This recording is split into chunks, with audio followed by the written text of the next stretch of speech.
And to discuss the trial and the verdict, we are joined by Telesur correspondent in Argentina, Laureano Ponce. Laureano, thanks for being here with us. Listen, this is an important ruling, 18 being convicted, but we understand that there have been convictions of late in the recent years. What is the significance of this latest conviction? That is correct. Hello to you, Regan. Hello to all the audience. Well, the most important thing about these convictions is the fact that the courthouse have acknowledged that there was a military coordination between the dictatorships of the Southern Cone during the 1970s. This was the key point of these trials, which have started in 2013, had taken almost 3 years. And besides the convictions themselves, in which there has been many big fishes, as we would say. For example, Reinaldo Viñones, who was a former head of the military dictatorship in Argentina, was convicted for 20 years.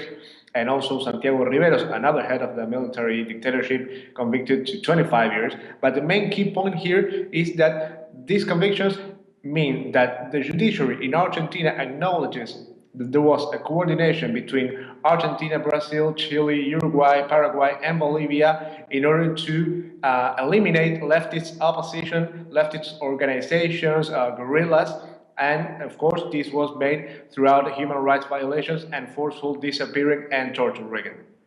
It seems ironic that this is coming 6 months into the government of the current president, Mauricio Macri, who had taken steps to stop investigations by the Kirchner governments into human rights violations during the dictatorships. Has the president responded to these convictions? Well, no, there has not been any kind of official communication by the government. When Mauricio Macri took office, he made a commitment in which he said that the trials against human rights violations in the last dictatorship were going to continue, but several human rights organizations are denouncing that the government is cutting off the funding for several programs that helped the human rights organizations, such as Grandmothers of Plaza de Mayo or Mothers of Plaza de Mayo, to help them in their quest and their search for the missing grandchildren and their relatives that have been disappeared during the last dictatorship. So it is not to be expected that the government will make any kind of announcement regarding these convictions. Quite the opposite. Most probable thing is that the government will remain silent, I reckon. Well, and of course, countless families have been affected by this. And I'm certainly they're elated right now. What's the word like on the ground? How are families responding? Well, they're responding quite well in the sense that we were saying before. The main thing here is that now it became truth. It's no longer a matter of discussion. It is true, as the judiciary has acknowledged, the fact that the dictatorships had coordinated their actions. The families are taking it pretty well.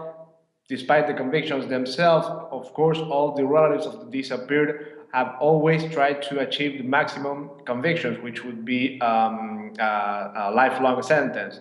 In Argentina, a lifelong sentence equals to 25 years. So some of the members of the military dictatorship that were convicted in this trial have actually been convicted for 25 years. So many of them are already elderly. So most probable thing is that they will be in prison in lifelong sentence. But besides that, the convictions itself have also left many people out. Many people have been found innocent or have been dismissed during the trial. So it is probable that the families will go after them, will keep appealing the sentences in order to found those to trial, to take them to trial again, and to see whether or not they have been involved in these human rights violations. Yes, definitely. Many more rulings to happen in the future. We'll follow this story. Thanks so much, Laureano, for the update. Thanks again. Thanks to you, Graham. Bye.